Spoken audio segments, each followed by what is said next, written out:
Hello it's SS2 ready to rock your day. और अगर आप डोरेमोन देखते हो तो आपके मन में कहीं ना कहीं एक बार ये सवाल ज़रूर आया होगा कि यार ये रोबोट चीज़ें उठाता कैसे है, पकड़ता कैसे है, इसके पास तो उंगलियां ही नहीं है।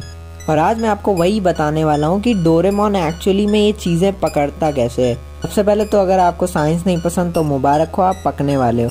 तो ये सब हो पाता है ग्रैन्युलर सॉलिडिफिकेशन की वजह से। अब इसको बिना पकाए एक्सप्लेन करने की कोशिश करता हूँ। तो मान लीजिए आपके पास एक बीन बैग है जिसमें सैंड भरी पड़ी है। अब उसकी अंदर की हवा की वजह से आप उसको जैसे भी फोल्ड करना चाहे आप फोल्ड कर सकते हो। पर जब अगर आप उसकी सारी हवा निकाल दोगे तो उसके अंदर के जो सारे पार्टिकल्स होंगे वो इतने टाइटली कंस्ट्रक्ट हो जाएंगे कि वो आपस से रिकंस्ट्रक्ट नहीं हो पाएगा, राइट। अब वही है कि आपने एक बीन बैग लिया जिसमें सैंड भरी पड़ी थी और आपने उसको किसी चीज़ के ऊपर रख दिया। अब फिर आपने उसके अंदर की सारी हवा निकाल दी तो उसके अंदर उसके नीचे रखी हुई चीज़ उससे अटैच हो जाएगी, क्योंकि वो बीन बैग अपने नीचे वाली चीज़ को टाइटली ग्रिप कर लेगा। और वही चीज़ होती है डोरेमोन के साथ में। अब ये राइस डिजिटल की वीडियो देखिए। इसमें इन्होंने क्या किया है कि जो एक बैलून लिया है उसके अंदर इन्होंने चाय पत्ती डाल दी है और वो सबसे पहले तो उसे ढीला छोड़ देते हैं। उसके बाद जैसे ही किसी चीज़ के ऊपर रखते हैं वो उसके अंदर की सारी हवा निकाल लेते हैं, जिसकी वजह से वो उसके नीचे रखी हुई चीज़ को वो आसानी से पकड़ लेता है। उसका भी शेप राउंड है, उसके अंदर भी फिंगर्स नहीं है, पर वो भी अच्छे से वैसा अपना काम कर रहा है। आप देख सकते हो वो स्मूथ से स्मूथ चीज़ उठा रहा है, रॉक हार्ड चीज़ उठा रहा है, एग को स्मैश कर रहा है विदाउट यूजिंग हिज फिंगर्स, क्योंकि उसके पास फिंगर्स नहीं है। और यही चीज़ हम मान सकते हैं होती है डोरेमोन के साथ।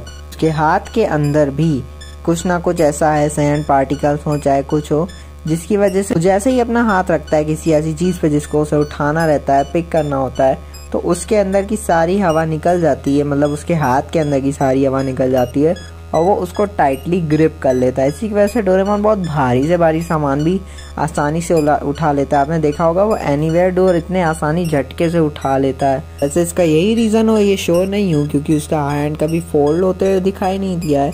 इसकी एक और थ्योरी भी है, वो ये है कि एक्चुअली डोरेमोन आया है फ्यूचर से, वहाँ की टेक्नोलॉजी बहुत ही ज़्यादा हाई है। ये भी हो सकता है कि उसके हाथ में बहुत ही पावरफुल मैग्नेट हो, ऐसा मैग्नेट जो कि किसी भी चीज़ को अपनी तरफ अट्रैक्ट कर सकता है, वो डोरेमोन के माइंड से कनेक्टेड हो। जैसे ही उसके अंदर ये फीलिंग आती है कि मेरे को कोई चीज़ उठानी है, ग्रैब करनी है, पिक करनी है, तो उसका वो मैग्नेट एक्टिवेट हो जाता हो और वो तुरंत ही उसको पकड़ लेता हो। तभी उसके अंदर इतनी पावर आ जाती है कि वो बहुत बार दिखाया गया कि वो भारी से भारी चीज़ आसानी से उठा लेता है। तो वही उस मैग्नेट की वजह से भी हो सकता है। वैसे तो मुझे ग्रैन्युलर सॉलिडिफिकेशन बहुत ही ज़्यादा सही लगा था। एक्चुअली मैंने भी कई बार डोरेमोन देखा, मुझे एक ही चीज़ डाउट थी कि ग्रैन्युलर सॉलिडिफिकेशन में क्या होता है कि वो पहले चीज़ लूज़ होती है, उसके बाद उसके ऊपर जाती है और फिर ग्रैब होती है।